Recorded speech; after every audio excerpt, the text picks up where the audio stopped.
أهلا وسهلا بكل مستمعينا الكرام، كيتجدد اللقاء معكم مباشرة على أثير إذاعة مكناس الجهوية، واليوم في عدد جديد من برنامج شباب إيد لايف.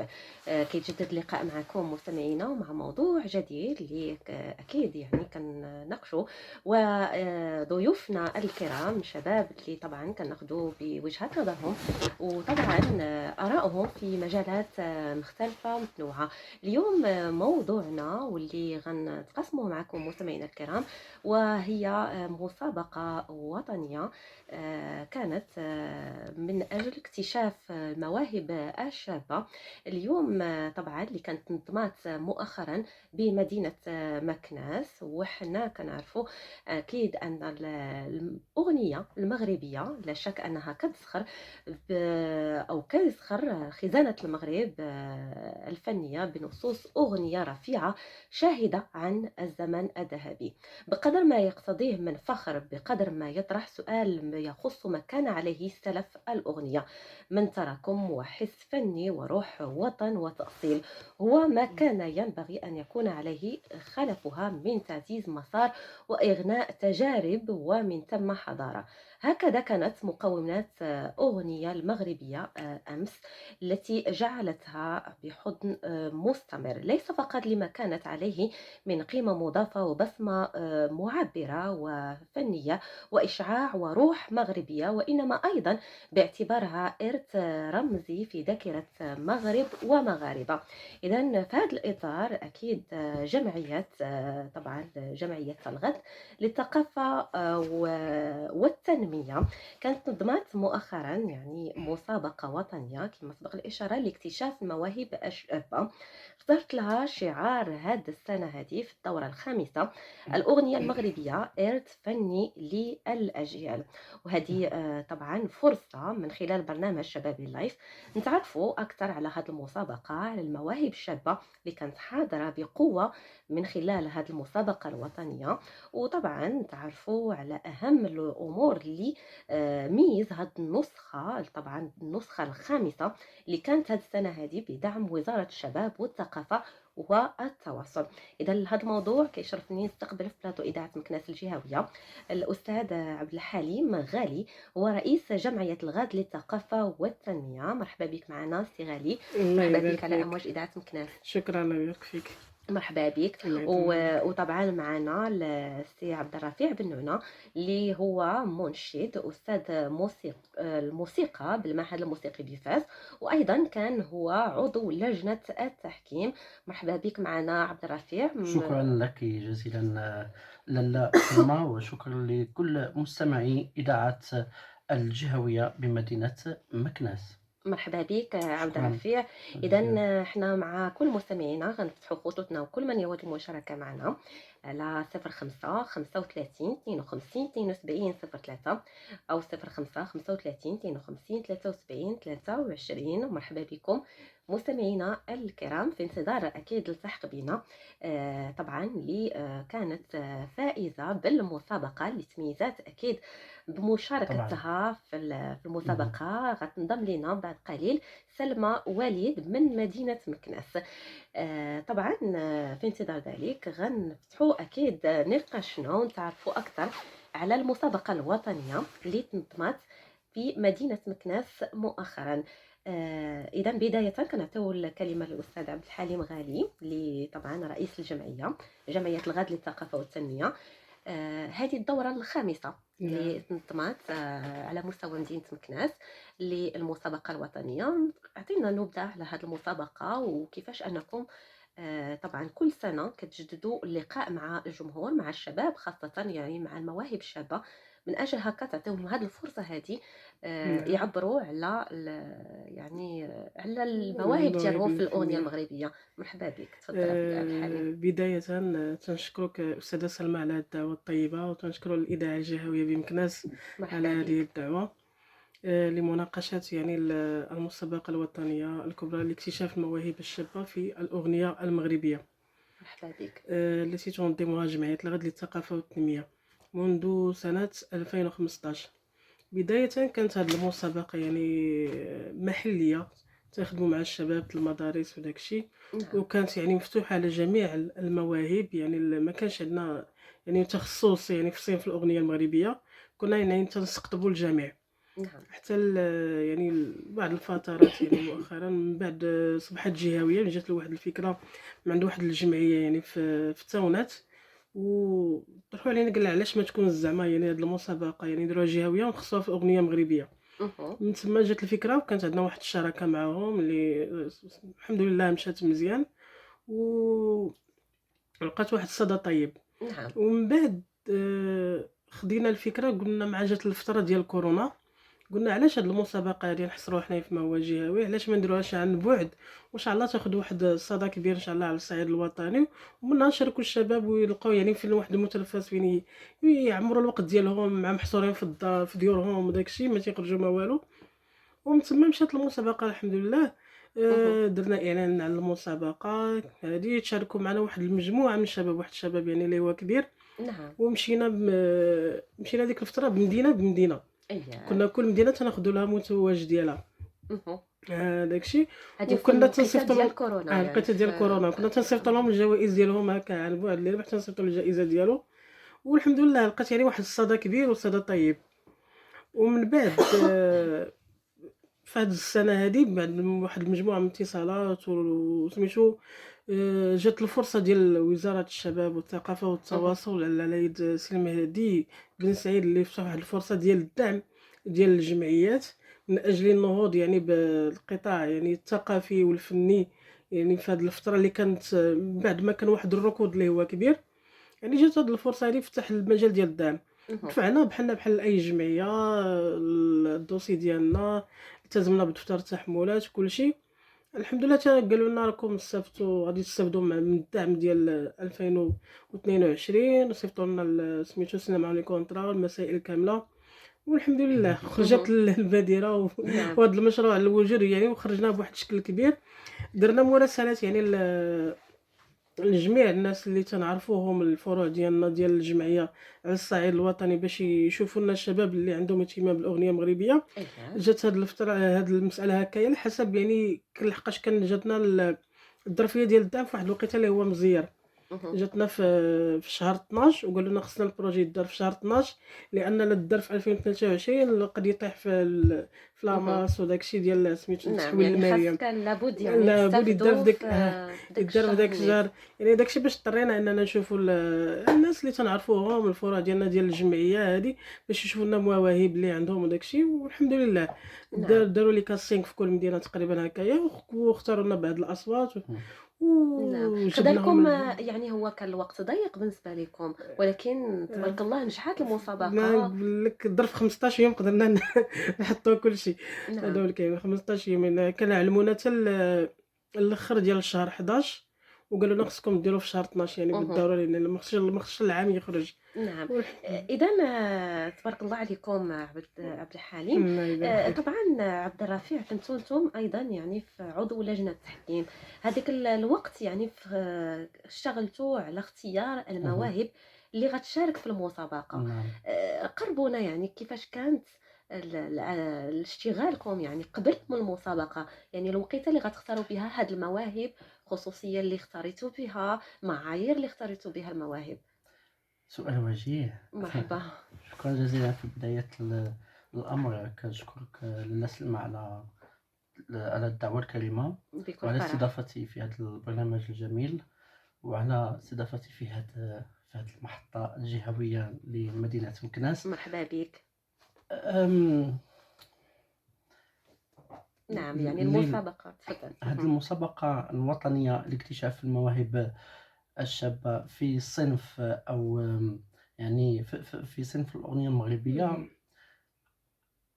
درنا واحد المسألة، هي أنها كنختاروا ديك المشاركين يعني زعما اهم. بأكابيلا، يعني زعما أييه. كيغنيو بدون موسيقى، نعم.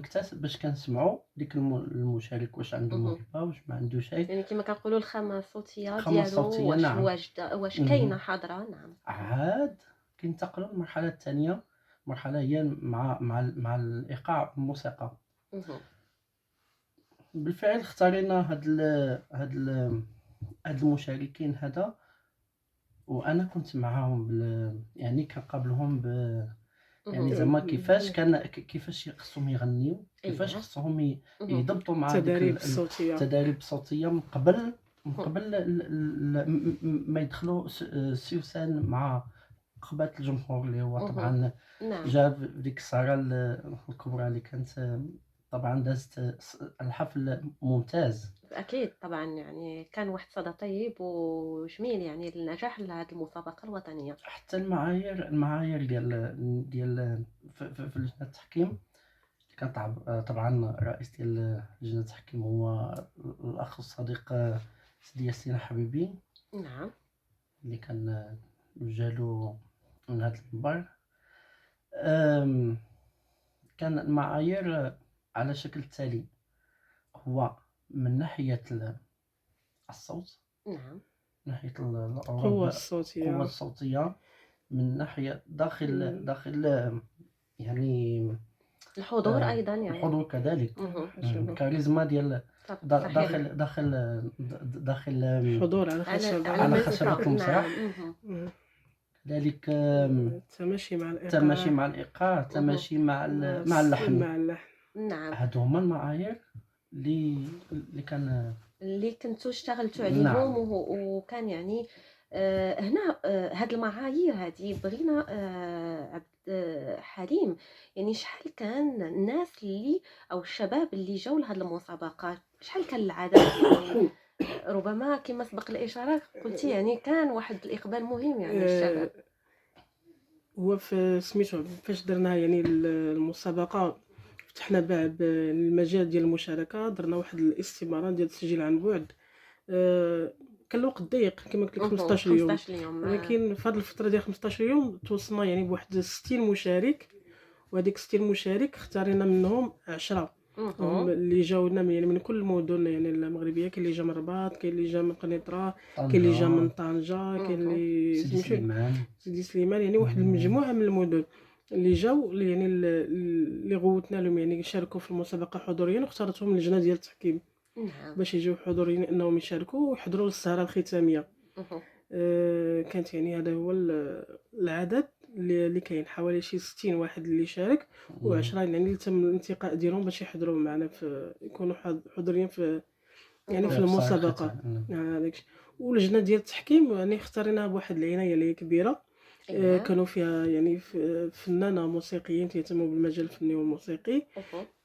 وكذلك كانت على الصعيد الوطني، باش تكون فيها واحد الشفافية وواحد طبعا. داكشي. اختارينا مسابقة يعني لجنة التحكيم تكون وطنية، منهم الأخ سي عبد الرفيع بن نونة، منهم الفنان ياسين حبيبي اللي كان مشرف على اللجنة، منهم واحد الفنانة لبنى البرقادي من مدينة تازة، منهم واحد الفنان عبد الجبار طريف من مدينة الفيقيك، منهم واحد الفنان من يوسف العروسي من مدينة سيدي سليمان. مهم. يعني كانوا 5 عندنا في اللجنة ديال التحكيم. نعم.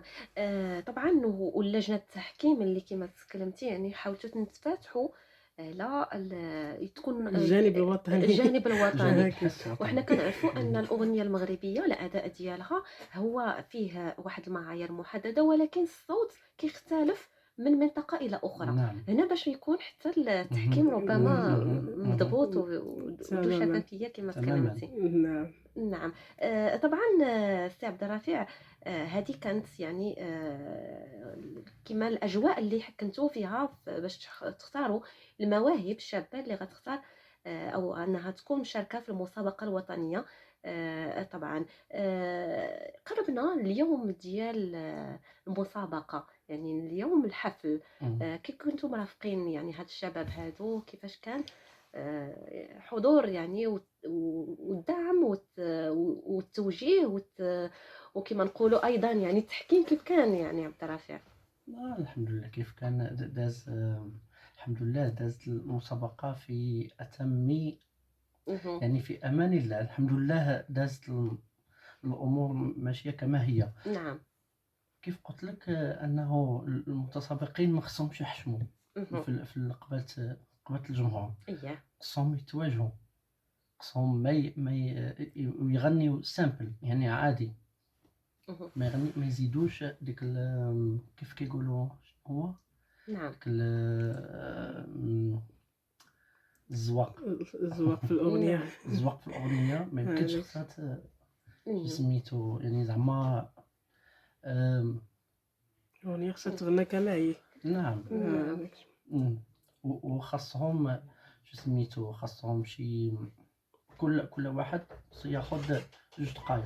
هذا اهم. هو عطيتو لهم أقصى المدة الزمنية على 2 المدة الزمنية دقيقات. 2 دقائق هي 2 ديال كافية الدقائق. باش هاكا تتسمعوا هي تاخدوا؟ هي كافية نعم. كافية يعني زعما لحد الأقصى لهاد نعم. 10 بهم تبقى تبارك الله. مازال تغنى نعم. الأغنية نعم. على أكيد طبعًا عبد الرفيع، يعني كانوا 10 هُما اللي كانوا في الختام.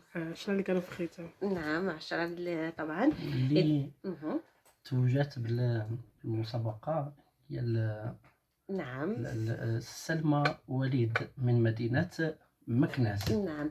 إذا انضمت لينا اللحظة مستمعينا الكرام سلمى وليد من مدينة مكناس اللي هي الفائزة بالمسابقة. مرحبا بك معنا سلمى، الله يخليك، الله يبارك فيك. ومرحبا بك على أثير إذاعة مكناس الجهوية، وتبارك الله عليك. مرحبا بك الخير، الله يبارك فيك، شكرا. مرحبا بك سلمى. إذا سلمى أنت كنتي الفائزة بالمسابقة، وهذا شعور زوين يعني وإنجاز كبير طبعا، يعني شعور ديالك. شعور زوين بزاف. اها. صراحة شفت المسابقة في باغازة هكا في فيسبوك، وكان مهم. صيفطها ليا بعدا الخال ديالي عز الدين بن عامر، كان صيفطها ليا وشفتها انا عاوتاني، قال لي شاركي فيها، وصدق كيعرف السيد عبد الحليم. نعم. دخلت وشاركت وصيفط له دي فيديو ديالي كنغني وفرحت حيتاش قالوا لي لجنة التحكيم اختارتني اييه. باش نكون من ضمن المشاركين في المسابقة، وصافي غنيت وجيت انا الاولى وفرحانه بزاف. تبارك الله عليك. كان انت سلمى عندك حب هكا لاداء الاغنيه المغربيه؟ كان لك مشاركات من قبل؟ ديجا مشاركه في برنامج عندي حلم اللي دابا راه كيدوز على القناه الاولى، وتاهلت حتى وصلت للنهائي، ولكن ما حالفنيش الحظ، ولكن ان شاء الله مازال غادي نبان في المرحله الثالثه ديال البرنامج ان شاء الله. ان شاء الله بالتوفيق لك. الله اذا يخليك، شكراً. كلمينا سلمى، يعني شنو الاغنيه اللي اديتي في المسابقه؟ اديت الاغنيه ديال لطيفه رأفت، خويي، اييه. كتعجبني بزاف. والاداء الاغنيه ديال خويي يعني اداء صعب ربما. يعني قبل ما نواصل معك سلمى نبغيو يعني الاداء اغنيه ديال خويي كيفاش كانت بالنسبه لكم نتوما كلجنه تحكيم عبد الرفيع؟ يعني كانت صعيبه ربما. الأداء ديال الأغنية صعيبة شيئا ما، مهم. وخصوصا في ديك الكوبلي الثاني هو نعم. كيكون يعني اللحن كيختلف ما بين مهم. ما بين في الكوبلي الأول الانتقالات. والانتقالات. نعم. يعني الانتقال الانتقالات ما بين المقامية. المقامية، يعني ما بين من مقام إلى مقام مهم. كيكون صعيب أنه نعم. صعيب أنه أن كل واحد يغنيها بالشكل المطلوب. مهم.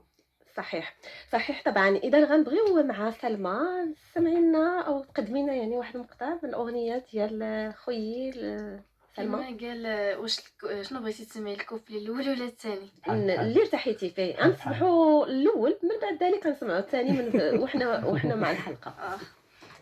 خويا عاملني نحبابك سال عليا بابك، لا تخيبني راه قلبي بغاك ويبغيك، يا خويا سال عني نحين درني في بالك واذكرني، شكون من غيرك هي الحنين يعرف حالي ويعذرني، عاشقك من مدة سنين وخايف ما تنسى وتهجرني يا خوي، سال علي عفاك عافاك يا خي خي، فكر فيا عافاك يا عفاك خي ولا خي، تنساني عافاك عفاك يا خي سال خي. عليا فكر فيا ويا خوي. تبارك الله. أمواج إذاعة مكناس الجهوية، ودائما من خلال برنامج شباب اللايف. اليوم اللي كنتعرفوا من خلال موضوعنا اليوم حول المسابقة الفنية اللي كانت نظمتها جمعية الغد للثقافة والتنمية، كانت في الدورة الخامسة لها هذه السنة هذه بدعم بوزارة الشباب والثقافة والتواصل تحت شعار الأغنية المغربية إرث فني للأجيال. وطبعا كان حفل اختتام بفوز الشابة الجميلة سلمى وليد من مدينة مكناس، وكانت هذه المسابقة الوطنية اكتشاف المواهب الشابة. إذا قبل ما كنا نمشيو الفاصل كنا غنتكلموا مع عبد الرفيع بن نونام طبعا حول حضورهم هم كلجنة التحكيم، عضو لجنة التحكيم، وطبعا يعني نبذة على التجربة ديالكم، مسار ديالكم في مجال الموسيقي. عبد الرفيع مرحبا. فيما يخص جميع الفنانين الصغار، بدات الموهبة ديالي من في سن 18. مهم. كان والدي آنذاك اكتشف الموهبة ديالي، وكانوا شي أصدقاء ديالو تا هما موسيقيين، مهم. وكانوا كيسمعوا هاد الصوت منين كيجي منين جاي إيه. معرفتش، تا هما جاو كيسمعوني قالوا لا لا لا، هذا خصو يدخل، هذا موهبة من عند الله، لا نعم. خصو يدخل المعهد ويسقل الموهبة ديالو. وهذا شنو غنيت، كنغني لهم كاظم الساهر إيه. ونسيت دائي، نعم. كنغني لهم هكا وهكا، يعني زعما بلا موسيقى بلا والو، كيستعجبوا شمن نبرات صوتيه وديك مهم. عاد ثاني مع عند نعم. الصديق ديال الوالد ديالي، هو الاستاذ الكبير سيدي عز الدين منتصر، هو استاذ عازف العود نعم. كبير كذلك. مهم. انتم يعني عائلة عائله فنية. فنيه نعم ما شاء الله. من يعني كانت في التخت العربي، يعني مهم. زعما محمد عبد الوهاب، عبد الحليم حافظ الى اخره، ام كلثوم، مهم. عبد الهادي بالخياط، عبد الوهاب الدكالي الى اخره. تماك انا باش نبعت من تبارك الله عليك. نباتقات او تراحت ديك الموهبه، هو دخلني المعهد. مهم. من تماك بدات التكوين ديالي في المجال، يعني ما كان سولفيج، الدروس مهم. النظريه، الدروس الاملائيه، وهي نعم. من تماك. وهي في الاساتذه قالوا لي عندك صوت ممتاز في الاخر سنه، كيكون الحفل ديال اخر سنه مهم. كان دائما كنشاركوا فيه. قبلتنا كان واحد الاستاذ مدير ديال المعهد، الاستاذ ايقونه الموسيقى الاندلسيه اللي هو سيدي محمد بريول، إيه. كنوجه له تحيه من هذا المنبر. هو اللي وجهني، وبالطبع هما من بعد الاساتذه اللي هما الاساتذه الاجلاء، طبعا سيدي دريس براده والاستاذ سيدي مصطفى العمري الى مهم. اخره. هادو اساتذه كنحترمهم وكنقدرهم، هما اللي اطروني، هما اللي وجهوني وقالوا لي غادي تتجه نعم.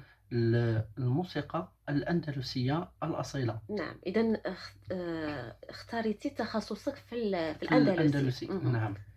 ومن تماك بدينا المشاركه نعم. في جهويا عبر مهرجانات، مهرجان فاس نعم. الموسيقى الأندلسية، إيه. وعاد مهرجان الموسيقى الروحية. مهم. هذيك السنوات طبعا شاركت مع كبار الفنانين، تبارك الله عليك. شاركت مع صباح فخري، مهم. شاركت مع بلادي بالخياط، مع سميرة بن سعيد، مهم. مع لا لائحة طويلة. تبارك الله عليك. من بعد ذلك يعني رغم أنك تخصصتي في الأندلسي، أنت عازف على آلة العود. نعم، نعم. عازف على آلة العود. نعم. يعني في حاليا السنة الثامنة تبارك الله عليك.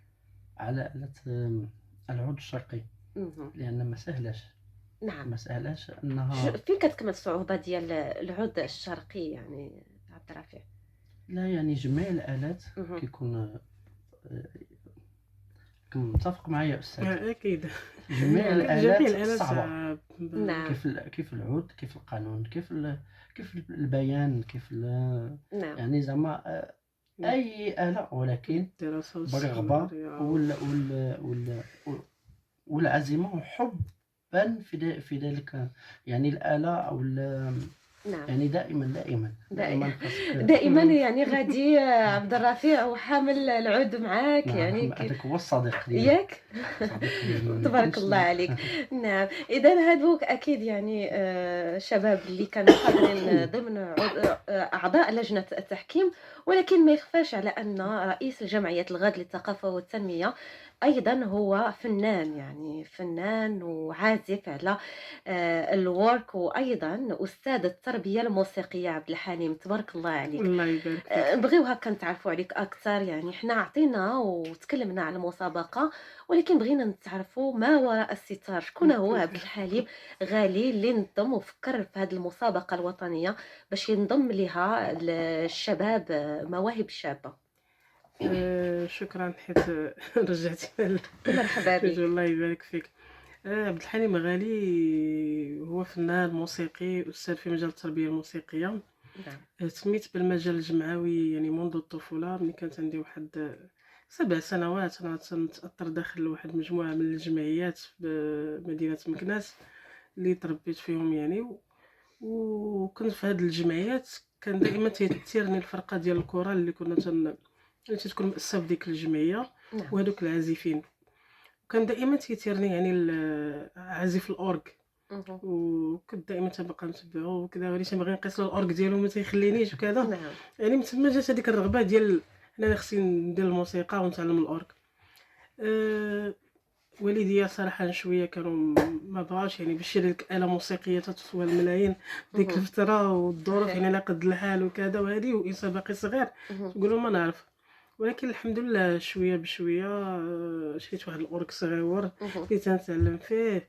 الوالدة شافتني غادي مزيان في داكشي، دخلتني للمعهد نعم. الموسيقي. امنوا بالموهبه ديالك رغم ذلك يعني الاسره. رغم كل المشاكل نعم. الفكرة يعني، ورغم يعني الظروف يعني الأجواء الإنسان الشعبي وكذا، وهذه الظروف المادية على قد الحال الإنسان يلاه تيسير الحياة. واخا هكاك يعني الوالدات قالت لا دخلتني المعهد الموسيقي، قريت في المعهد البلدي هنا في حمرية، مهم. وقريت في ديال الحبول، قريت درت تخصص بيانو على يد الأستاذ أبو صبيعات والأستاذة آسيا، نعم. يعني واحد المجموعة من الأساتذة اللي كونونا، منهم أستاذ حميش، أستاذ الخمسي في الأندلسي. يعني مجموعة من الأساتذة. درت شوية ديال الأندلسية، شوية الملحون، تخصص في البيانو، شوية السولفيج. أنا قريت واحد المدة طويلة، تخرجت من المعهد الحمد لله. دابا تندير أستاذ ديال التربية الموسيقية، تنقرا مهم. وليدات، وموظف كذلك في الشبيبة والرياضة، نعم. دير لهم في تنشيط الأندية الفنية والموسيقية. مهم. تبارك الله الله عليك. يبارك فيك. يعني حاضر في قلبا وقالبا يعني في هذا الفن. الحب ديال الفن هذا هو اللي خلانا نهتموا اكثر يعني في المجال الجمعوي، نمشيو في المجال الفني اللي هو نمشيو فيه اكثر، لحقاش الانسان يدير داكشي اللي تيعرف، ماشي يترمى لهادي وترمى لهادي وترمى لهادي. مهم. درنا جمعيه باش نهضروا بالمجال الثقافي الفني، ولا سيما الموسيقى، نعم. ونهتموا يعني كذلك بالمجال ما هو وطني، نفتخروا ببلادنا بكل شيء ديالنا، بالتراث، بكلش. نعم. هي في هذا السياق فين نظمتي جمعية ديالك، أسستي جمعية الغد للثقافة والتنمية نعم. عبد الحليم؟ نعم. يعني في السياق كما قلتي اللي جات التأسيس ديال هاد الجمعية هادي، كما قلت لك بديت يعني بمراحل، يعني نشطت في داخل الجمعيات، تكونت، خديت خبرة، خديت واحد المجموعة من الحويجات. خرجت من هذوك الجمعيات اللي كنت فيهم، وحنا واحد المجموعة من الشباب درنا الجمعية ديالنا. نعم. درناها بقينا خدامين فيها شويه بشويه، جاتني يعني الفكره اول ما نبداو بها، يعني عندنا شي حاجه اللي هي الموسيقى انا مخصص فيها، قلنا علاش نمشيو في هذا المجال هذا. بدينا يعني بمسابقات محليه، وبقات الفكره كما قلت لك غادا شويه بشويه وهي تتكبر تتكبر. اهم. الحمد لله تا وصلنا لهذا اليوم هذا. الحمد لله، تبارك الله الله عليكم. يبارك الله فيك. يبارك فيك. الشباب اللي نفتخروا بهم، اللي الله يكثر طبعا بك. حاملين مشعل كما سبق الإشارة الأغنية المغربية، أنهم يوصلوها إن شاء الله للعالمية، ان بما شاء لا، الله يا رب، إن شاء ان شاء بالتوفيق الله. الله. لكم. غنرجع مع الفائزة ديالنا سلمى وليد. مرحبا سلمى. أكيد يعني كما تكلمتي كانت البداية ديالك في الصغر، وانتي ما سن صغيرة سلمى. يعني اعطينا وقربينا يعني كيفاش كان حبك الأغنية. هل فقط يعني كان حب الأغنية المغربية، ولا كان يعني اهتمام بأنواع أخرى كان اهتمام بالغناء كامل، جميع انواع الغناء كنغني كل شيء. نعم. انا اصلا عائله فنيه، كلشي كيغني. الوالده ديالي، الخال ديالي عزت بن عامر اللي كنوجه ليه تحيه من هنا. نعم، خوالي تحية لهم. الاخرين بناتهم كلشي كيغني، كلشي اصوات، عندنا اصوات في العائله. تبارك الله، تحية للعائلة تحيه اليوم الوالد. كاملين. نعم. اكتشفت راسي انا بنت الرابطه ديال القران، معروفه في مكناس الرابطه ديال القران كاينه في نعم. قبط السوق. منين وانا عندي 7 سنين وانا كنقرا تما، كبرت فيها. نعم. غنكتشف صوتي نوض الاولى في القران، تجويد القران، ما شاء هكا الله نهار عليك. على نهار، نهار على نهار. القواعد اصلا بالقواعد ديال التجويد باش خدمت صوتي، مخارج الحروف، مهم. باش كنتقن الغناء مزيان. مهم. اكتشفت راسي في القران. صافي شفتني ماما كنقرا عليها، كنعرض عليها شي صوره وكنبغي ندير التجويد، نقلد هذوك اللي كيديروا. صافي بديت كنعرف نجود القران ما شاء الله شويه. عليك. بديت كنمشي، ماما اصلا هي منشده. مهم. كنمشي معها المناسبات، وبديت تنتاثر تما، بديت نتاثر مهم. بالغناء. صافي شفت راسي حتى في الغناء.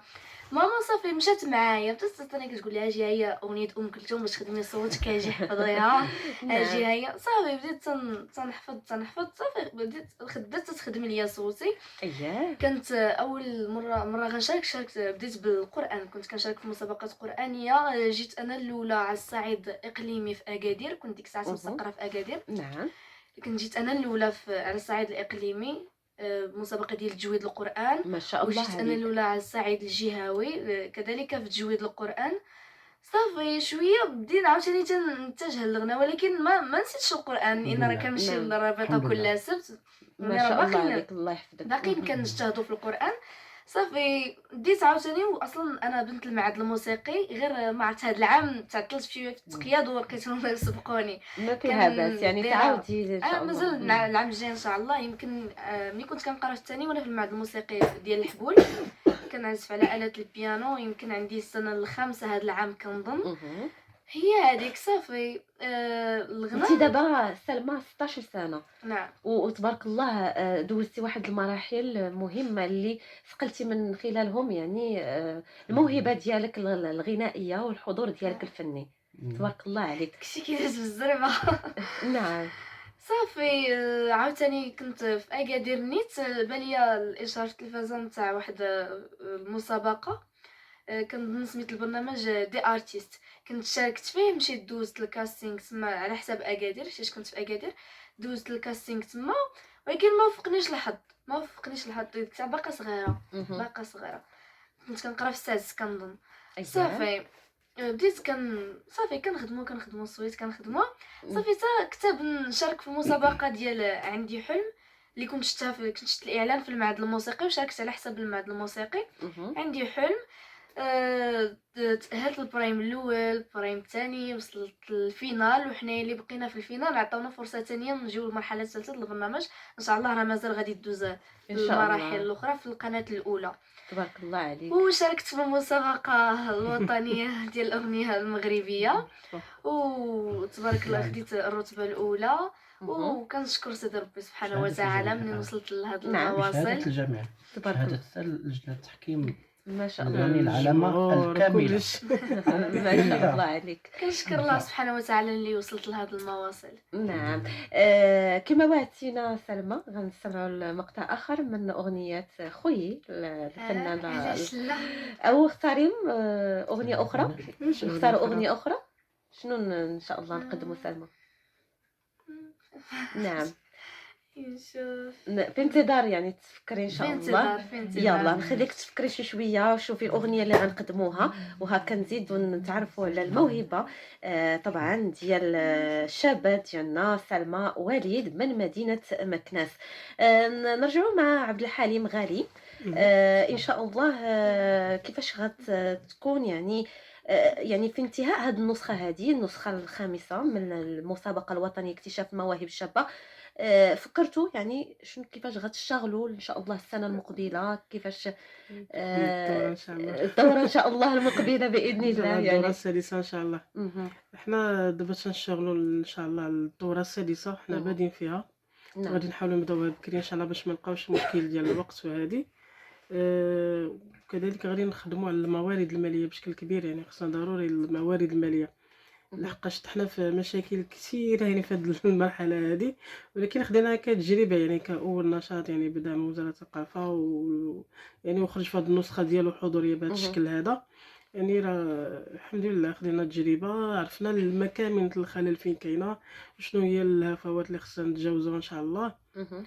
وإن شاء الله غادي نخدموا مزيان على هاد النسخة هادي، وغادي تكون بحضور يعني فنانة يعني على الكبار على الساحة مهم. الفنية، بحال الفنان حاتم إدار يعني اللي ان يعني شاء داء تا هو الله. شو بغا يحضر معنا تا هو، الفنانة فاطمة الزهراء العروسي حتى هي اييه. إن شاء الله غتحضر معنا، مهم. وإن شاء الله تكون نسخة متميزة إن شاء الله بإذن الله. ان شاء الله هذا اللي بالتوفيق نتمنوا طبعا. يا رب وبالنسبه العالمين. للشروط يعني المشاركه، حاطين يعني شروط معينه ربما هكا باش نعطيو هذه الفرصه هكا الشروط للشباب اللي كيستمعونا على امواج اذاعه مكناس الجهويه، نعم. هكا في انتظار يعني ان شاء الله الدوره الشروط النسخه السادسه. شروط المسابقة ما غاديش تخرج إن شاء الله على الدورة اللي كنا درنا قبل الدورة الخامسة، هو صنف الأغنية المغربية، حتى واحد ما غيصيفطنا شي أغنية كما كانت من نعم. غير الأغنية المغربية، نعم. أغنية مغربية بالدرجة الأولى. وبالنسبة للسن ما بين 15 سنة حتى 35 سنة، اييه. هذه هي السن يعني سميتو المرحلة ديال الشباب، مهم. سميتو ما بين 15 35 سنة. وتيرسلوا لنا فيديو إن شاء الله عبر الرابط اللي غادي نعلنوا عليه، ان شاء الله. وغادي نختاروا لجنة التحكيم اللي غادي تشرف يعني هذاك الفيديو على الأصوات إن شاء الله، وهذوك الشباب اللي غيشاركوا، مهم. ونتمنوا التوفيق ان شاء للجميع إن الله. شاء الله. مرحبا بالجميع. ان شاء الله. عبد الحليم، اذا غنرجعوا مع سلمى وليد وغنسمعوا شنو الاغنيه اللي ان شاء الله غنسمعوا لها دابا. بغيت نقدم اغنيه نهديها للوالده ديالي راه كتسناني. اييه. تحيه ليها. اغنيه شرقيه سمراء يا سمراء لكريم محمود. اييه. مرحبا سلمى، تفضلي نسمع. سمرة معاكي دمك خفة وتاقي العفة، شبكني معاكي سمرة يا سمرة، حلوة يا سمرة يا سمرة يا سمرة. طبعا سلمى وليد تبارك الله. طيب غنمشيو مع عبد الرفيع بنونة. يعني انتم دابا الحمد لله استاذ يعني كما سبق الاشاره بالمعهد الموسيقي بفاس. قربنا الاجواء اشتغالكم يعني داخل المعهد هكا مع التلاميذ اللي كيكونوا في المعهد، شنو هما النقاط اللي كتحاول انك تكون قريب ليهم تقربهم يعني لهاد الطلبه اللي هم كيعشقوا الموسيقى؟ عبد الرفيع. بالطبع التلاميذ أو الطلبة ديال المعهد لازم عليهم أنهم يكونوا الموهبة دائما أولا مهم. وقبل كل شيء. نعم. الموهبة عاد كنشوفوا شنو اللي عندهم المبادئ الأولية الدراسة ضروري. الدراسة مهم. الأولية ديال السولفيج وهادي. النظريات الموسيقية من بين العلامات أو النوتات الموسيقية، يعني دو ري مي فا صول لا سي دو لازم أنهم نعم. يحفظوا آه، عن ظهر قلب. كذلك أنا كنشتغل يعني أستاذ الموشحات العربية، أييه. يعني ماشي يعني الصغار، الكبار. أييه. اهم. يعني كيجيو مثلًا اهم. يعني كيجيو عندنا أساتذة، دكاترة، محامين، اهم. يعني مؤطرين، أييه. يعني اهم. في إطار البنك، يعني زعما نعم. في أييه، في إطار الأطر الخاص. اهم. البنكية. اهم. كيجيو كيقولوا لنا حنايا غير كنجيو كنتبلعوا صافي. أييه. أبد ما يعني زعما كيزولوا كيخليو الشغل ديالهم اهم. وكيجيو كي نعم، كي يعني كما كيقبضوا، كنقولوا كيزولوا القبعات كيزولوا المهنة القبعة ديالهم ديال، نعم، كيحملوا قبعات الفنان. اهم. وكيفرغوا ديك الموهبة ديالهم. يعني زعما لا حنايا اهم. كنجيو هي كنفرغوا الموهبة ديالنا نعم. وكنتعلموا. اهم. أنا هذيك كتعجبني أنا. نعم. يعني زعما تبارك الله عليهم أطر وكيجيو هما كيفرغوا كيخليو يعني زعما الخدمة نعم، ديالهم ضغوطات وكيجيو، ديال نعم. المهنة اهم. والحياة وكيتفرغوا للموسيقى. هذا الشيء هو اللي وأنا ما كنديرلهمش أنا غير ملحّنات اهم. عربية ديال نعم. صباح فخري، كندير لهم حتى الأغاني مغربية باش ما يملّوش، أييه، يعني التنوع زعما ضروري. التنوع دائمًا. نعم. طبعًا عبد الرفيع، هاد النقطة هادي بغيت نفتح قوس مع عبد الحليم غالي، يعني إمم. طبعًا يعني بكونكم أستاذ التربية الموسيقية أيضًا، يعني هذه نقطة مهمة جدًا، يعني هاكا ملي كنشوفوا أطر يعني كيفما كان يعني الاختصاص ديالهم، التخصص ديالهم، كيمشيو واليوم كاين حضور الموسيقى من ضمن البرنامج ديال هاد الأشخاص. بغينا نتعرفوا معاك عبد الحليم، يعني أهمية الموسيقى اليوم يعني مع الشاب اهم. ومع في الحياة اليومية يعني بشكل عام، يعني إلا بغينا نتكلموا الأهمية وحضور هذه الموسيقى. الموسيقى. نعم. إمم. الموسيقى أول حاجة هي علاج، علاج للنفس وعلاج للذات. علاش؟ آآ لأنها تتكوّن من واحد النغمات ومن الصوت اللي هو تيكون منسجم. والموسيقى تتعتمد على واحد جوج العناصر، هي الصوت والزمن. اهم. الصوت والزمن هما اللي تيخلقوا لنا واحد الانسجام يعني في الحياة ديالنا. كما تنعرفوا الطبيعة ديالنا والكون بأكمل ديالو إلا هو مكوّن من الأصوات. اهم. أي حاجة في الكون إلا عندها صوت، نعم. كلشي عنده صوت. وكذلك حتى الصمت في الموسيقى فهو داخل في إطار ما هو موسيقي، داخل في الانسجام ديال الموسيقى. هذا الشيء علاش الموسيقى تتعطينا واحد الراحة النفسية، تتعطينا الانسجام في الحياة. الإنسان اللي تيكون بعض المرة ما نعم. كاملش، يعني شحال هادي كانت تكونات واحد اهم. نعم. مؤسسة علاجية بالموسيقى، وكانت أول يعني مستشفى تيعالج بالموسيقى كان بالمدينة ديال فاس. اهم. نعم. كان العلاج بالموسيقى والفن، كانوا تيدار الأشخاص ديال الأمراض النفسية إلى غير صحيح. ذلك. نعم. نعم. يعني و في المارستان، آه، نعم. اهم. سيدي فرج. أييه، كان اهم. يعني أول مستشفى علاجي بالموسيقى. نعم. جميل. اللي ما كانت يعني الدور ديال الموسيقى، نعم. ويعني والدراسات أمريكية وغربية وكذلك تهتم بالمجال اهم. الموسيقي. في اهم. مجال العلاج لقاوها كذلك تتعالج شامل الأشياء اللي هي ذاتية يعني اهم. وعضوية، اهم. ماشي هي نفسية. عندها واحد اهم. الدور مهم. وكذلك حتى في النباتات، يعني النبتة اللي تصنتو تديروا لها الموسيقى ماشي بحال النبتة اللي انت تكون صحيح. ما تسمعش موسيقى وتتنمو دغيا. يعني نعم. كانت هذه مجموعة من التجارب دارت على الموسيقى. هادشي اللي تنبغيو نحولوه كذلك للشباب اليوم، هو أن الموسيقى تتعالجهم يعني محاربة ديال الإدمان. ما يمشيوش يديروا المخدرات ويشغلوا اهم. راسهم يعني بمجال ما هو فني. تتعاونهم كذلك في الدراسة ديالهم. الشاب اللي تيتصنت الموسيقى هادئة وكذا وتيكون مثلا تيحفظ ولا تيوجد شي امتحان، هذه تتكون عنده واحد السرعة يعني نعم. في الحفظ. يعني صحيح. هذه دراسة يعني دارت كذلك في هذا المجال هذا، يعني تتعاونهم في الدراسة ديالهم في الحفظ ديالهم. كذلك تساعد الأطفال في النطق. يعني نعم. الأطفال في أييه. النطق، الأطفال يعني تدير لهم موسيقى تحفظهم أناشيد كلمات كذا. هذه كل هذا يعني داخله في إطار ما هو اهم. الموسيقي. المهم الموسيقى يعني كما تنقولوا هي جزء من الحياة ديالنا نعم.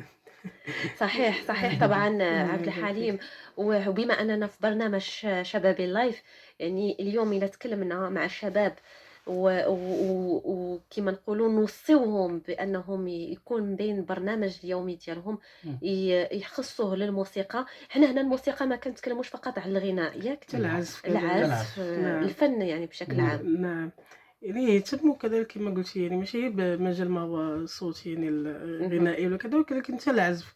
العزف راه مهم يعني حتى هو عنده تيلعب دور كبير.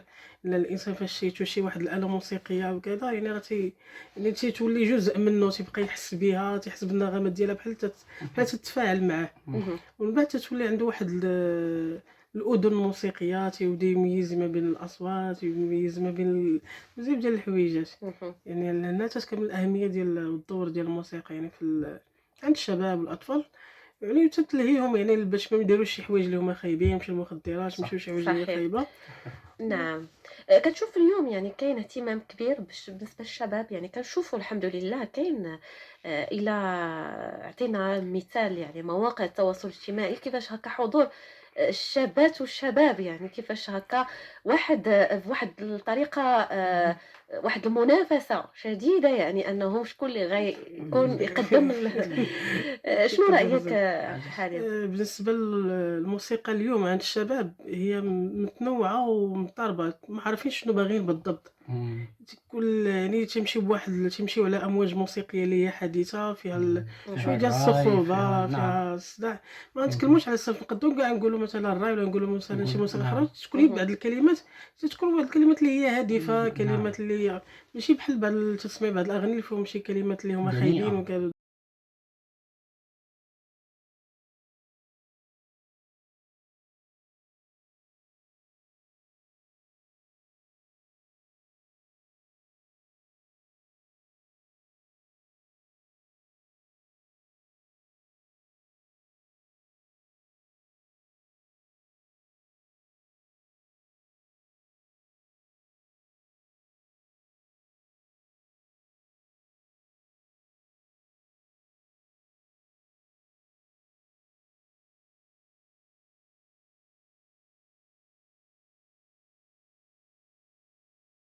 ولادهم موسيقيًا كذا تيقولوا الموسيقى حرام، ما اهم، ديرش الدر بالموسيقى نتايا ما بقيتي ما تسمع، اهم. تيخرج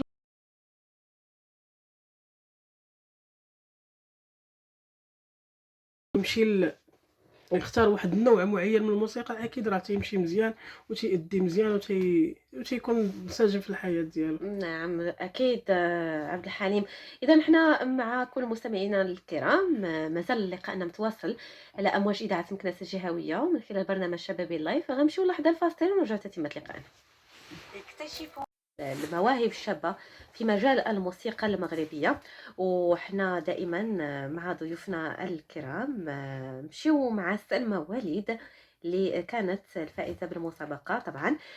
سلمى يعني حنا كما سمعنا على صوت الأساتذة الكرام أستاذ عبد الحليم غالي وأيضا عبد الرفيع بنونة اللي هم أساتذة في المعهد الموسيقي يعني بالمعهد الموسيقي. سلمى أنتِ أيضًا يعني بين التلاميذ ديال المعهد، قربينا يعني شنو اللي تعلمتيه، شنو الأمور اللي طبعًا نقدروا نقولوا صقلات الموهبة ديالك الغنائية وخديتيها من المعهد سلمى؟ بعدا أولا وليت كنعرف المقامات اللي كنغني فيها، اهم، وليت إلا بغيت مثلا نغني مع شي جو يعني كيقولوا لي يعني علاش بغيتي تغني ديك الأغنية، اهم، يعني أنا كنعرف كنعطيهم واش في الري مينور واش اهم. الصول واش الضو. غير هو كاين عندي أنا مشكل في المعهد، أنا مجتهدة بالدراسة ديالي كنجي من تبارك الله. الأوائل تبارك الله، تبارك الله ولكني عليك.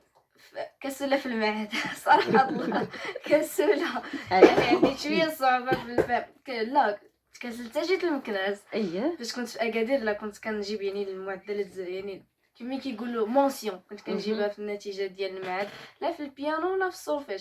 جيت لمكناس شوية اهم، زعما كنقول المعهد ديال أكادير زعما شوية على المعهد ديال مكناس، يعني المعهد ديال مكناس ما تنفهمش شويه زدت كاسلت على النوبة الاولى.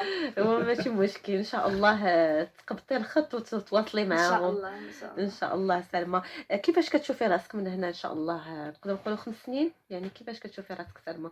انا من الصغر ديالي كان الحلم ديالي نكون زعما منشده ماشي مغنيه، اهم، منشده كبيره بحال شكل ديال سامي يوسف، بحال هكا نغني مع السيمفونيات هكا. يعني حلم ديالي كنشوف في الانشاد، يعني إن هاد شاء الاغاني الله. دابا غير يعني غير لا باز ديال دابا اللي غتخدم ليا صوتي، اللي غادي نبان فيها مع الناس يعرفوني، اهم. باش ان شاء الله غادي نشد طريقي في انشاد، باغا نكون منشده. إن شاء الله بالتوفيق ليك. ربي يخليك. وإحنا في حاجة لمرشدين يعني في الساحة الفنية المغربية، لما لا؟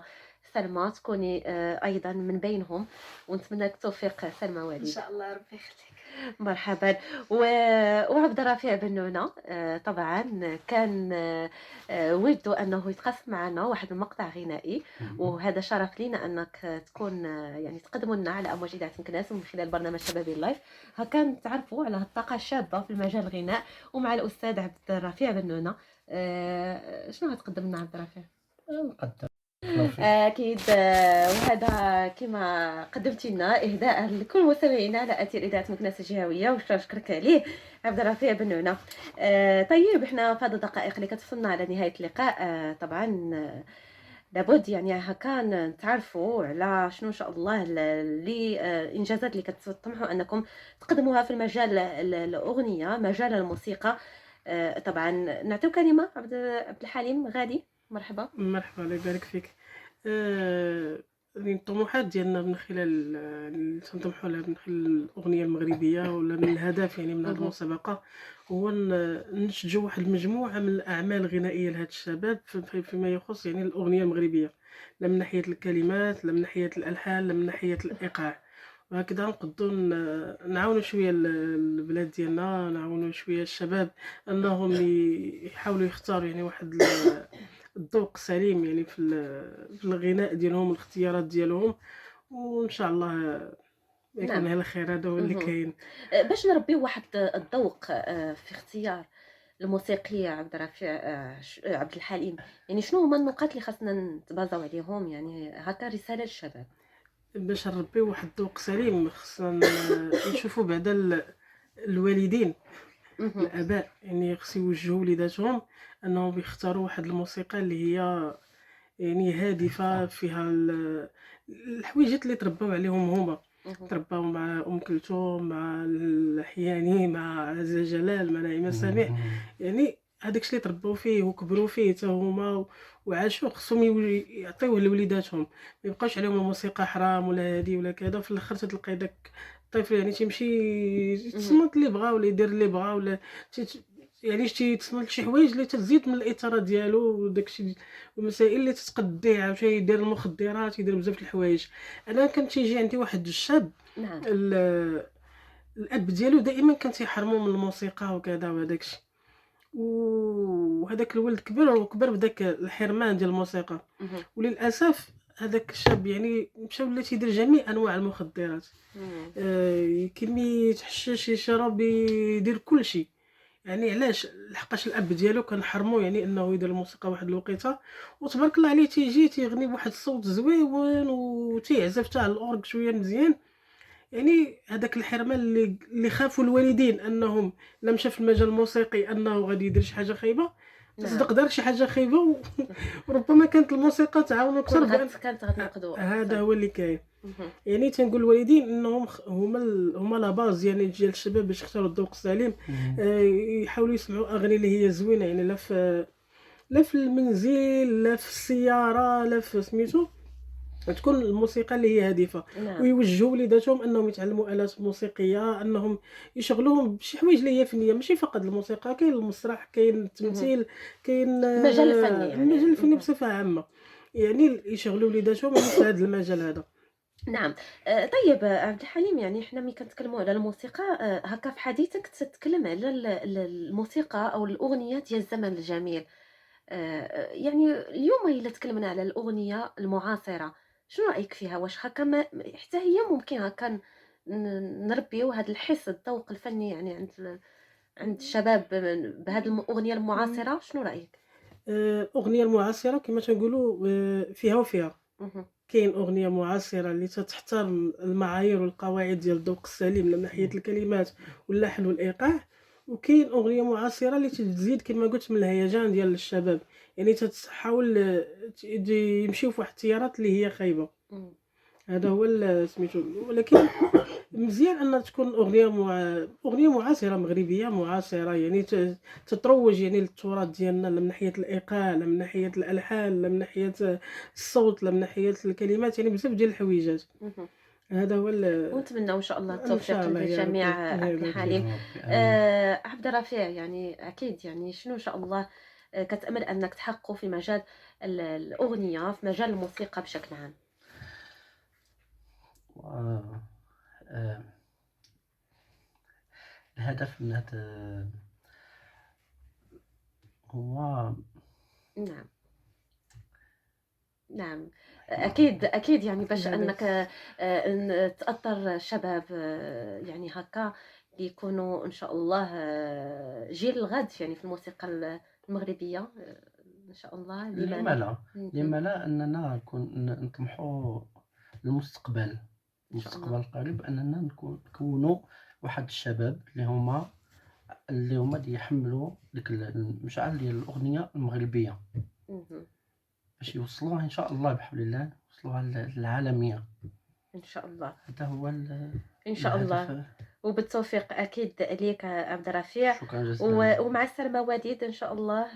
شنو إن شاء الله نقدروا نقولوا كاين شي مجال اللي تشوفي أنكِ تبغي أنكِ تتعلميه، مازال كتشوفي راسِك مازال غتشتغلي عليه في مجال الموسيقى، مجال الفن؟ ما فهمتش نعم، قصدك يعني كيفاش. مجالات يعني ربما في الآلات الموسيقية والّا في الطريقة ديال الأداء والّا باش تزيدي يعني تنمّي اهم. هاد الموهبة ديالك مازال الغنائية. باغا نخدم في الطريقة ديال الأداء ديال الغنا ديالي، اهم. مازال باغا. أما الآلات الموسيقية يعني غير زعما كهواية كنمشي للمعهد صافي كنتعلم حتى أنا تكون عندي آلة موسيقية في يدي، أما يعني باغا داخلة المعهد الموسيقي على قبل صوتي باش اهم. نزيد نتقن الأداء ديالي للأغاني. بالتوفيق ليك. إذا مستمعينا، كان هذا موضوعنا من خلال برنامج شبابي اللايف، اللي طبعا تعرفنا على المسابقة الوطنية اللي نظمتها جمعية الغد للثقافة والتنمية بمدينة مكناس، وكانت من أجل اكتشاف المواهب الشابة، وطبعا اللي كان لها شعار الأغنية المغربية إرث فني للأجيال. إذا شكرا لضيوفنا الكرام أستاذ عبد الحليم غالي اللي هو رئيس جمعية الغد للثقافة والتنمية، وأيضا أستاذ عبد الرفيع بن نونة شكرًا اللي لك. هو عضو لجنة التحكيم، شكرًا وأيضا جزيلًا. لحضور سلمى وليد اللي هي كانت الفائزة بالمسابقة من مدينة مكناس.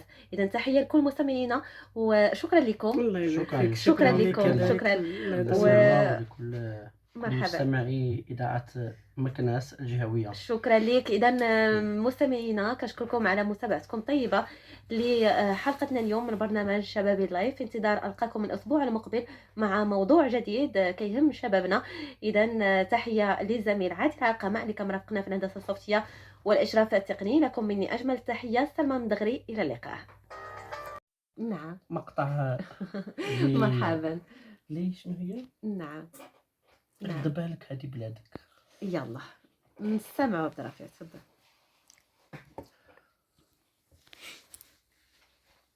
تدللت في البلدان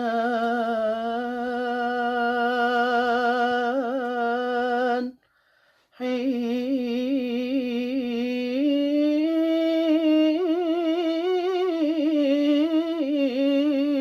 سبيتني. تدللت في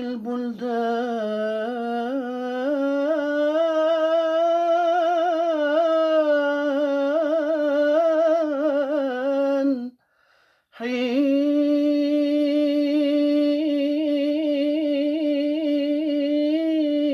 سبيتني، وبت بأوجاع الغرام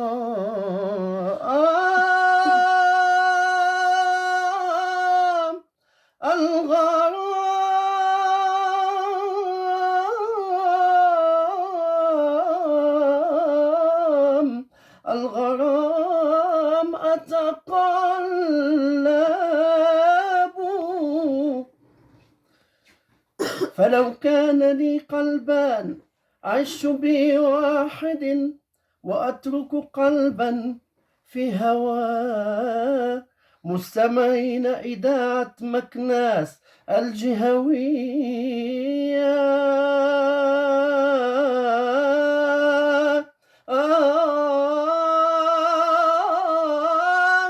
يعد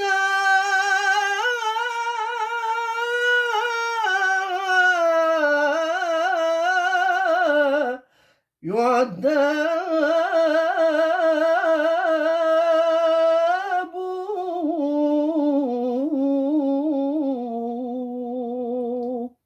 رد بالك هادي بلادك انت محسود عليها. رد بالك هادي بلادك انت محسود عليها. يا وليدي يا حبيبي يا وليدي يا حبيبي. رد بالك هادي بلادك انت محسود عليها. رد بالك هادي بلادك انت محسود عليها. حبك لبلادك أمان عليك. حبك لبلادك أمان عليك. ملكنا السادس يحسن تدبير. محمد السادس يحسن التدبير. يا وليدي يا حبيبي يا وليدي يا حبيبي. رد بالك هادي بلادك انت محسود عليها. رد بالك هادي بلادك انت محسود عليها. رد بالك هادي بلادك انت محسود عليها. رد بالك هادي بلادك انت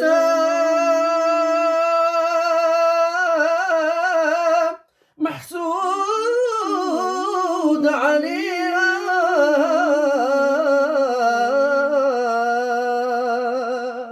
الله أكيد وهذا كما قدمتي لنا إهداء لكل مستمعينا على أثير إذاعة مكناس الجهوية، ونشكرك عليه عبد الرفيع بن نعنة. طيب احنا في هذه الدقائق اللي كتوصلنا على نهاية اللقاء، طبعا لابد يعني هكا نتعرفوا على شنو ان شاء الله اللي الانجازات اللي كتطمحوا انكم تقدموها في المجال الاغنيه، مجال الموسيقى. طبعا نعطيو كلمه عبد الحليم غادي. مرحبا. مرحبا، الله يبارك فيك. الطموحات ديالنا من خلال اللي تنطمحوا لها من خلال الأغنية المغربية، ولا من الهدف يعني من هذه مهم. المسابقة، هو نشجعوا واحد المجموعة من الأعمال الغنائية لهاد الشباب فيما يخص يعني الأغنية المغربية، لا من ناحية الكلمات، لا من ناحية الألحان، لا من ناحية الإيقاع. وهكذا نقدروا نعاونوا شوية البلاد ديالنا، نعاونوا شوية الشباب أنهم يحاولوا يختاروا يعني واحد الذوق سليم يعني في الغناء ديالهم والاختيارات ديالهم، وان شاء الله يكون نعم. على خير. هذا هو اللي مهم. كاين. باش نربيو واحد الذوق في اختيار الموسيقية عبد الرفيع، عبد الحليم، يعني شنو هما النقاط اللي خاصنا نتبازاو عليهم، يعني هكا رسالة للشباب؟ باش نربيو واحد الذوق سليم خصنا نشوفوا بعدا الوالدين، مهم. الاباء، يعني خصو يوجهوا وليداتهم انهم يختاروا واحد الموسيقى اللي هي يعني هادفه، فيها الحويجات اللي ترباو عليهم هما. مهم. ترباو مع ام كلثوم، مع الاحياني، مع عزة جلال، مع نعيمه سميح، يعني هذاك الشيء اللي تربوا فيه وكبروا فيه حتى هما وعاشوا، خصهم يعطيوه لوليداتهم، ما يبقاوش عليهم الموسيقى حرام ولا هادي ولا كذا. في الاخر تلقاي داك الطفل يعني تيمشي مهم. يتصنت اللي بغا ولا يدير اللي بغا، ولا يعني تيتصنت شي حوايج اللي تزيد من الاثاره ديالو، وداكشي المسائل اللي تتقديه، عاوتاني يدير المخدرات، يدير بزاف د الحوايج. انا كان تيجي عندي واحد الشاب، نعم. الاب ديالو دائما كان تيحرمو من الموسيقى وكذا وهداكشي، وهذاك الولد كبر بداك الحرمان ديال الموسيقى. مهم. وللاسف هذاك الشاب يعني مشى ولا تيدير جميع انواع المخدرات، مم. كيمي يتحشش، يشرب، يدير كل شيء. يعني علاش؟ لحقاش الاب ديالو كان حرمو يعني انه يدير الموسيقى واحد الوقيته، وتبارك الله عليه تيجي تيغني بواحد الصوت زويون وتيعزف حتى على الاورغ شويه مزيان. يعني هذاك الحرمان اللي خافوا الوالدين انهم الا مشى في المجال الموسيقي انه غادي يدير شي حاجه خايبه، نعم. تقدر شي حاجه خايبه وربما كانت الموسيقى تعاون اكثر بان كانت غتنقدو هذا أكثر. هو اللي كاين. اهم. يعني تنقول الوالدين انهم هما لا باز يعني ديال الشباب باش يختاروا الذوق السليم. يحاولوا يسمعوا اغاني اللي هي زوينه، يعني لا في المنزل، لا في السياره، لا في سميتو، تكون الموسيقى اللي هي هادفه. نعم. ويوجهوا وليداتهم انهم يتعلموا آلات موسيقيه، انهم يشغلوهم بشي حوايج اللي هي فنيه، ماشي فقط الموسيقى، كاين المسرح، كاين اهم. التمثيل، كاين المجال الفني يعني. المجال الفني اهم. بصفه عامه. يعني يشغلوا وليداتهم يعني في هذا المجال هذا. نعم. طيب عبد الحليم، يعني حنا ملي كنتكلموا على الموسيقى، هكا في حديثك تتكلم على الموسيقى أو الأغنية ديال الزمن الجميل. يعني اليوم إلا تكلمنا على الأغنية المعاصرة، شنو رأيك فيها؟ واش هكا حتى هي ممكن هكا نربيو هاد الحس الذوق الفني يعني عند الشباب بهاد الأغنية المعاصرة، شنو رأيك؟ الأغنية المعاصرة كما تنقولوا فيها وفيها. اهم. كاين أغنية معاصرة اللي تحترم المعايير والقواعد ديال الذوق السليم من ناحية الكلمات واللحن والإيقاع، وكاين أغنية معاصرة اللي تزيد كما قلت من الهيجان ديال الشباب، يعني تحاول يمشيو في واحد التيارات اللي هي خايبة. إمم.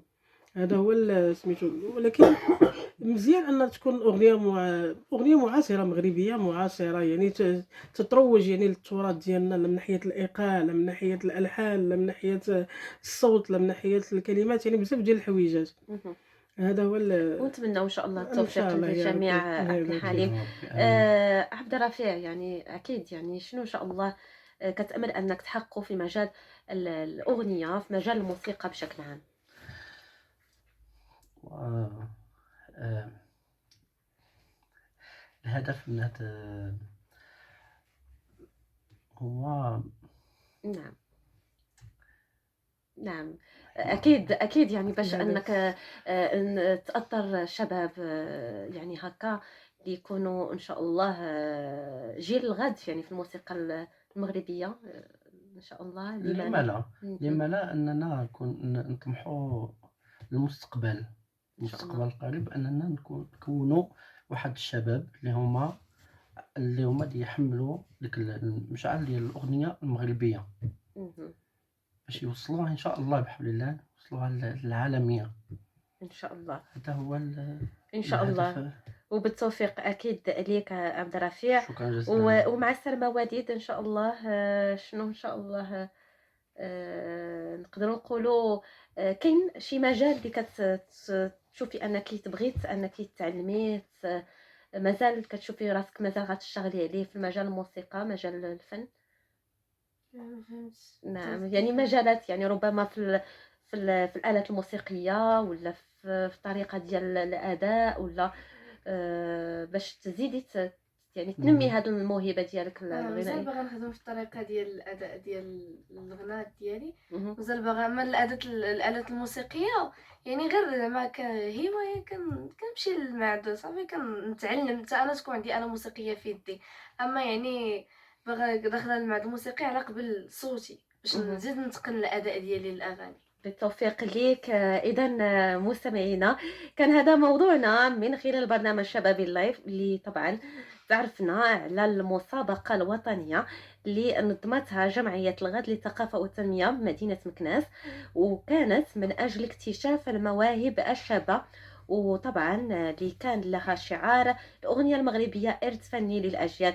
إذا شكرا لضيوفنا الكرام، أستاذ عبد الحليم غالي اللي هو رئيس جمعية الغد للثقافة والتنمية، وأيضا أستاذ عبد الرفيع بنونة شكرا اللي لك. هو عضو لجنة التحكيم، وأيضا جزيلا. لحضور سلمى وليد اللي هي كانت الفائزة بالمسابقة من مدينة مكناس. إذا تحية لكل مستمعينا وشكرا لكم. الله يبارك شكراً. فيك. شكراً لك لكم. كذلك. شكراً. الله لدى يسلمك. سلمى ولكل مرحبا. مستمعي إذاعة مكناس الجهوية. شكرا لك. اذا مستمعينا كنشكركم على متابعتكم طيبه لحلقتنا اليوم من برنامج شبابي لايف، في انتظار القاكم الاسبوع المقبل مع موضوع جديد كيهم شبابنا. اذا تحيه للزميل عادل عقمه اللي كان مرافقنا في الهندسه الصوتيه والاشراف التقني. لكم مني اجمل التحيات، سلمى مدغري، الى اللقاء. الله فيك. أكيد وهذا كما قدمتِ لنا إهداء لكل مستمعينا على أثير إذاعة مكناس الجهوية، وشكرك عليه عبد الرفيع بن نونة. طيب إحنا في هاد الدقائق اللي كتوصلنا على نهاية اللقاء طبعًا لابد يعني هاكا نتعرفوا على شنو إن شاء الله اللي الإنجازات اللي كتطمحوا أنكم تقدموها في المجال الأغنية، مجال الموسيقى. طبعًا نعطيو كلمة عبد الحليم غادي، مرحبا. مرحبا، الله يبارك فيك. يعني الطموحات ديالنا من خلال اللي تنطمحوا لها من خلال الأغنية المغربية ولا من الهدف يعني من هذه اهم. المسابقة هو ننتجوا واحد المجموعة من الأعمال الغنائية لهاد الشباب فيما يخص يعني الأغنية المغربية، لا من ناحية الكلمات لا من ناحية الألحان لا من ناحية الإيقاع، وهكذا نقدروا نعاونوا شوية البلاد ديالنا، نعاونوا شوية الشباب أنهم يحاولوا يختاروا يعني واحد الذوق سليم يعني في الغناء ديالهم والاختيارات ديالهم، وإن شاء الله يكون نعم. على خير. هذا هو اللي اهم. كاين. باش نربّيو واحد الذوق في اختيار الموسيقي عبد الرفيع عبد الحليم، يعني شنو هُما النقاط اللي خاصنا نتبازاو عليهم يعني هاكا رسالة للشباب؟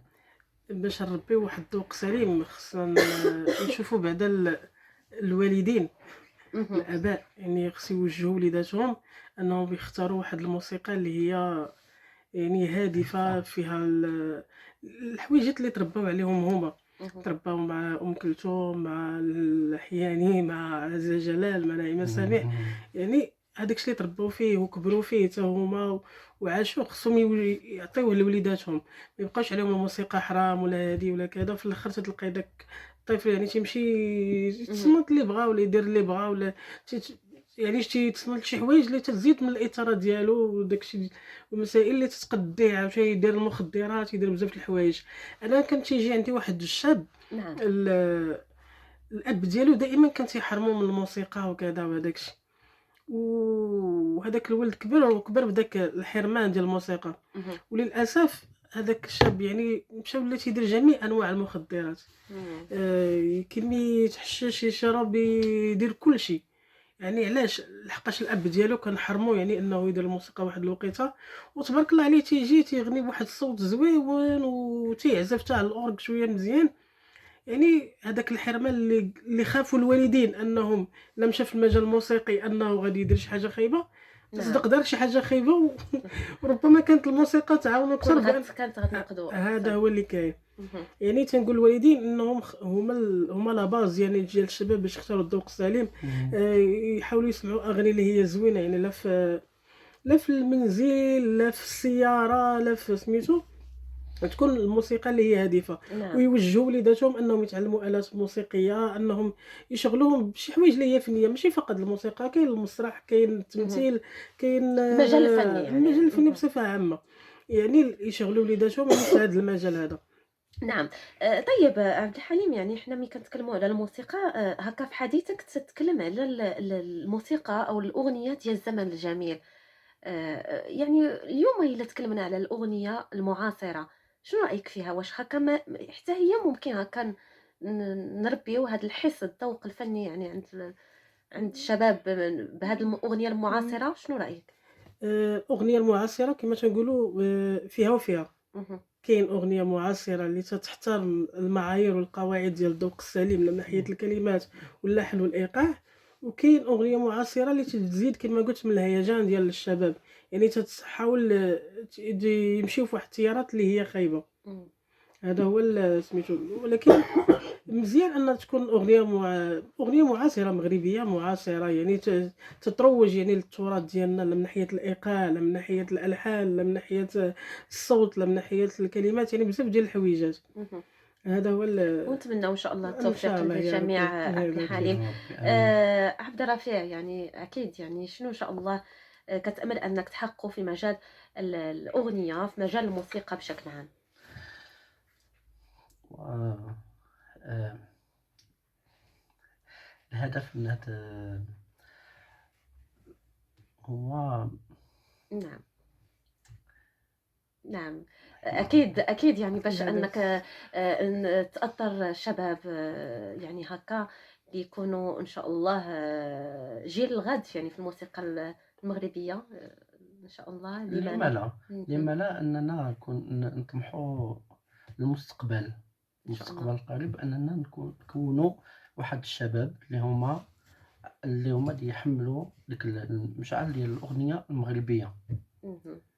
باش يوصلوها إن شاء الله بحول الله، يوصلوها للعالمية.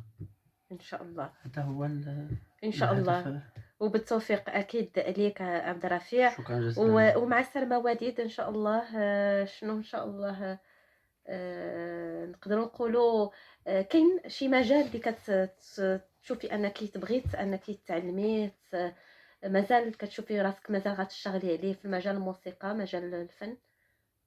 ما فهمتش. نعم، يعني مجالات، يعني ربما في الآلات الموسيقية، ولا في الطريقة ديال الأداء، ولا باش تزيدي يعني تنمي هاد الموهبة ديالك مازال الغنائية. باغا نخدم في الطريقة ديال الأداء ديال الغناء ديالي، اهم. مازال باغا. أما الآلات الموسيقية يعني غير زعما كهواية كنمشي للمعهد صافي كنتعلم حتى أنا تكون عندي آلة موسيقية في يدي.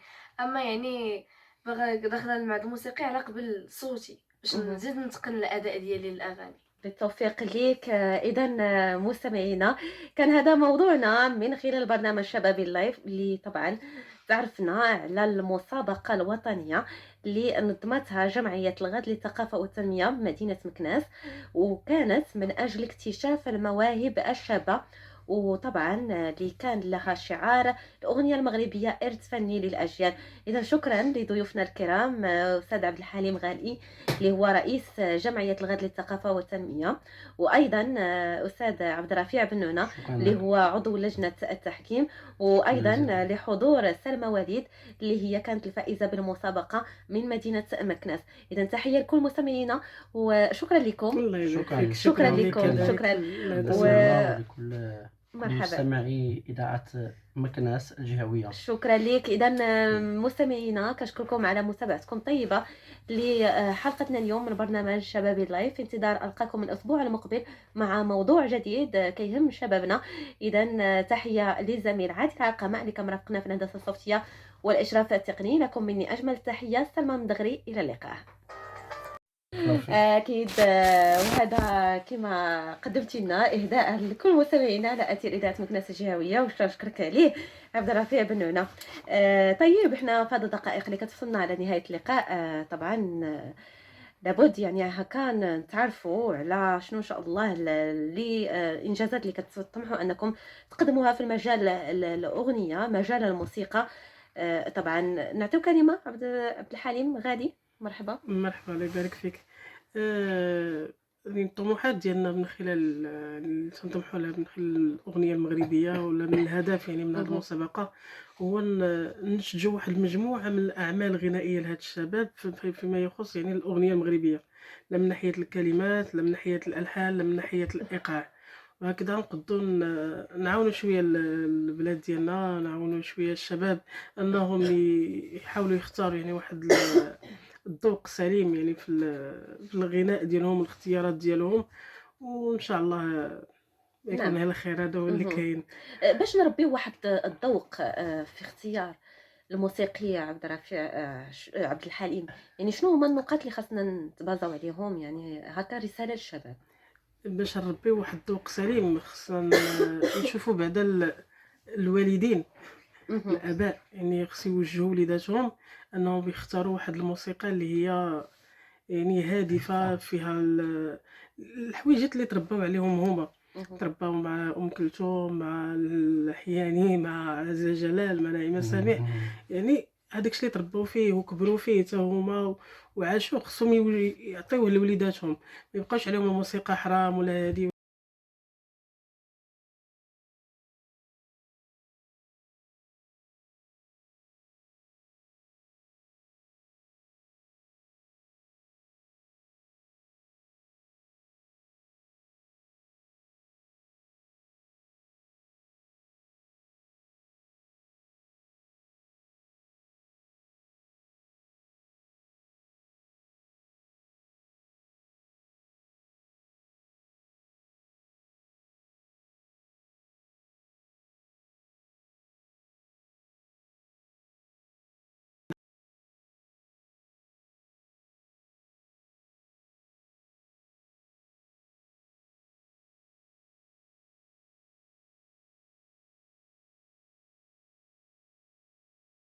حاجه خايبه تصدق نعم. دار شي حاجه خايبه وربما كانت الموسيقى تعاون اكثر كانت غتنقدو هذا أحسن. هو اللي كاين. اهم. يعني تنقول الوالدين انهم هما لا باز يعني ديال الشباب باش يختاروا الذوق السليم.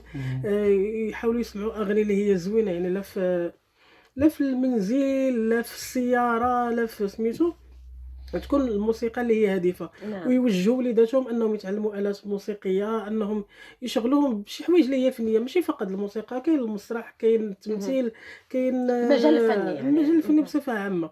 يعني يشغلوا وليداتهم يعني في هذا المجال هذا. نعم.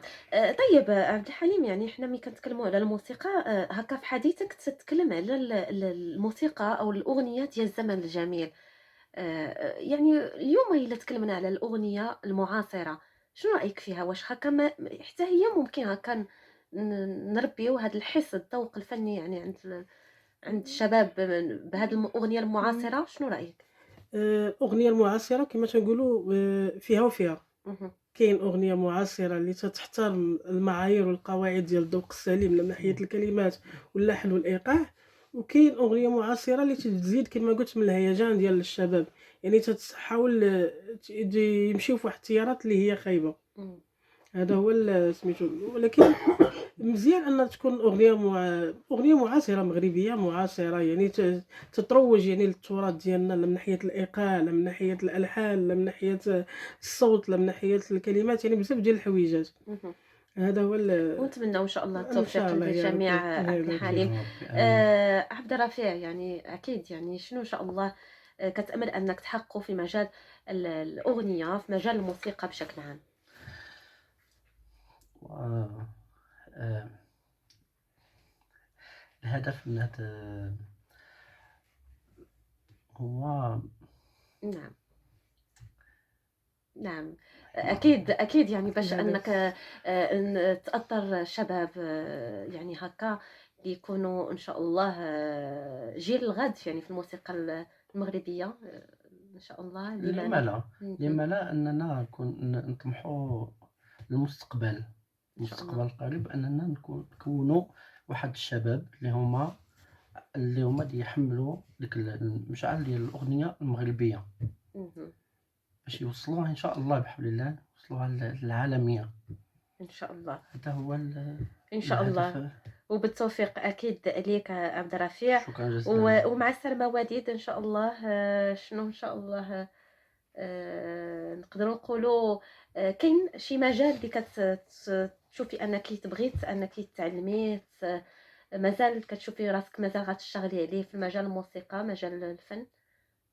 ما فهمتش. نعم. يعني مجالات، يعني ربما في الآلات الموسيقية، ولا في الطريقة ديال الأداء، ولا باش تزيدي يعني تنمي هاد الموهبة ديالك مازال الغنائية. باغا نخدم في الطريقه ديال الاداء ديال الغناء ديالي، اهم. مازال باغا. اما الالات الموسيقيه يعني غير زعما كهوايه، كنمشي للمعهد صافي كنتعلم حتى انا تكون عندي آلة موسيقيه في يدي. اما يعني باغا داخله المعهد الموسيقي على قبل صوتي باش اهم. نزيد نتقن الاداء ديالي للاغاني. بالتوفيق ليك. إذا مستمعينا، كان هذا موضوعنا من خلال برنامج شبابي اللايف، اللي طبعا تعرفنا على المسابقة الوطنية اللي نظمتها جمعية الغد للثقافة والتنمية بمدينة مكناس، وكانت من أجل اكتشاف المواهب الشابة، وطبعا اللي كان لها شعار الأغنية المغربية إرث فني للأجيال.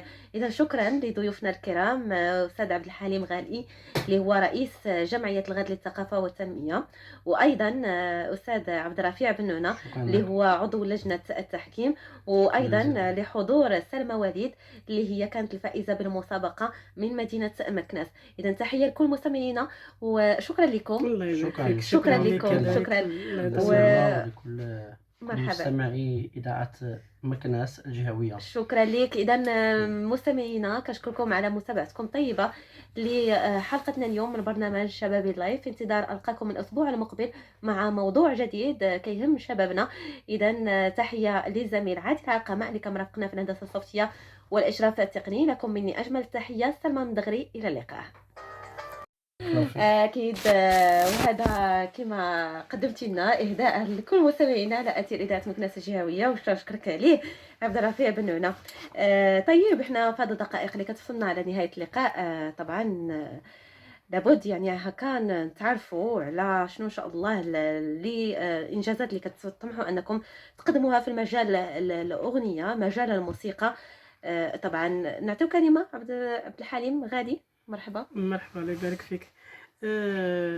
يعني الطموحات ديالنا من خلال اللي تنطمحوا لها من خلال الأغنية المغربية ولا من الهدف يعني من هذه اهم. المسابقة هو نشجعوا واحد المجموعة من الأعمال الغنائية لهاد الشباب فيما يخص يعني الأغنية المغربية، لا من ناحية الكلمات لا من ناحية الألحان لا من ناحية الإيقاع، وهكذا نقدروا نعاونوا شوية البلاد ديالنا، نعاونوا شوية الشباب أنهم يحاولوا يختاروا يعني واحد الذوق سليم يعني في الغناء ديالهم والاختيارات ديالهم، وإن شاء الله يكون نعم. على خير. هذا هو اللي اهم. كاين.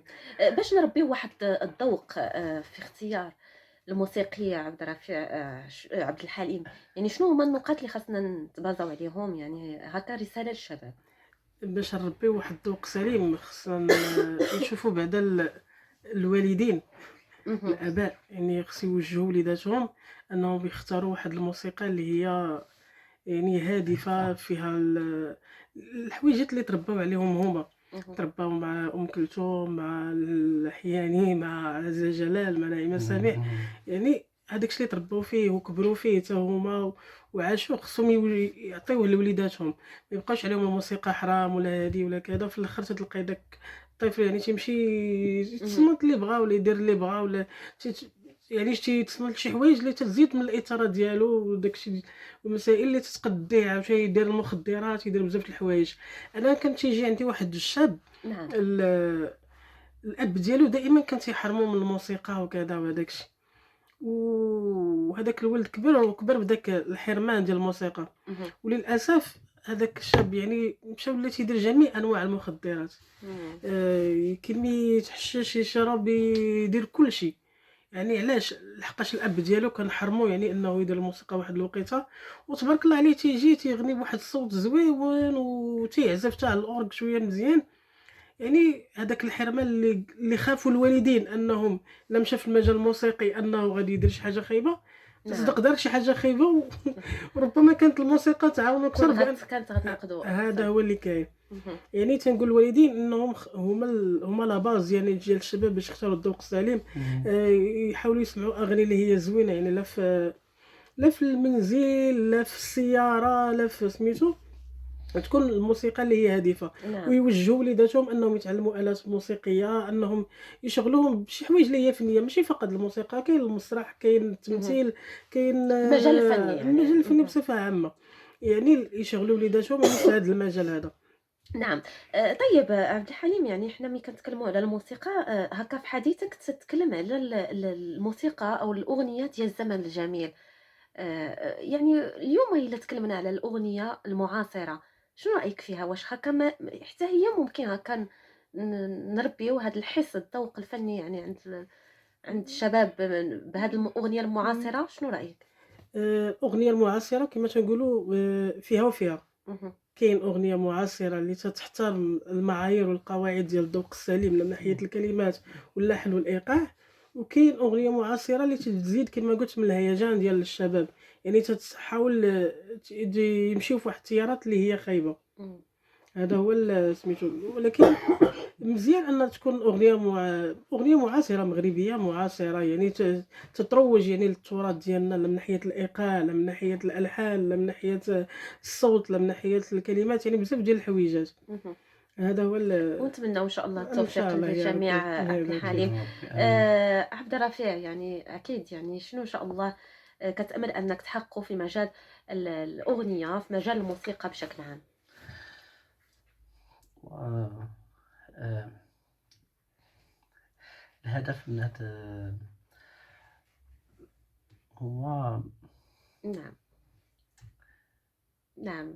أكيد يعني باش أنك الهدف تأطّر شباب يعني هاكا ليكونوا إن شاء الله جيل الغد يعني في الموسيقى المغربية.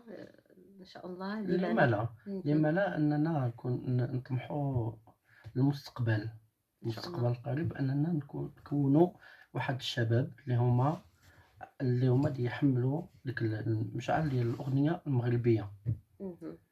باش يوصلوها ان شاء الله بحول الله، يوصلوها للعالميه. إن شاء الله. هذا هو إن شاء الله. الهدف. وبالتوفيق أكيد ليك عبد الرفيع، شكرا جزيلا. ومع السلامة وديد إن شاء الله.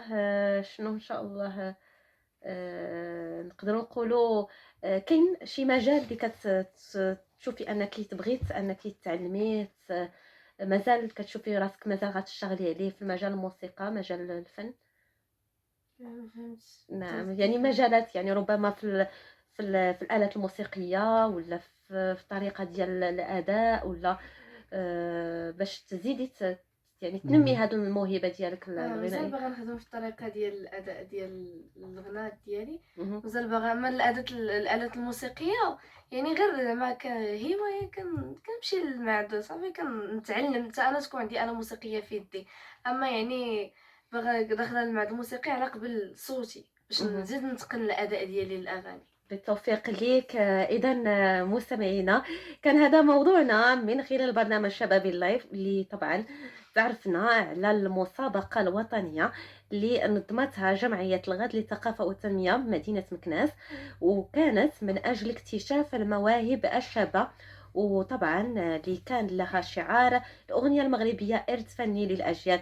إذا شكرا لضيوفنا الكرام، أستاذ عبد الحليم غالي اللي هو رئيس جمعية الغد للثقافة والتنمية، وأيضا أستاذ عبد الرفيع بنونة شكرا اللي لك. هو عضو لجنة التحكيم، وأيضا جزيلا. لحضور سلمى وليد اللي هي كانت الفائزة بالمسابقة من مدينة مكناس. إذا تحية لكل مستمعينا وشكرا لكم. الله يبارك شكراً. فيك. شكراً لك لكم. كذلك. شكراً. الله لدى يسلمك. السلامة ولكل مرحبا. مستمعي إذاعة مكناس الجهوية. شكرا لك. اذا مستمعينا كنشكركم على متابعتكم طيبه لحلقتنا اليوم من برنامج شبابي لايف. في انتظار القاكم الاسبوع المقبل مع موضوع جديد كيهم شبابنا. اذا تحيه للزميل عادل عقمه اللي كان مرافقنا في الهندسه الصوتيه والاشراف التقني. لكم مني اجمل التحيات، سلمى مدغري، الى اللقاء.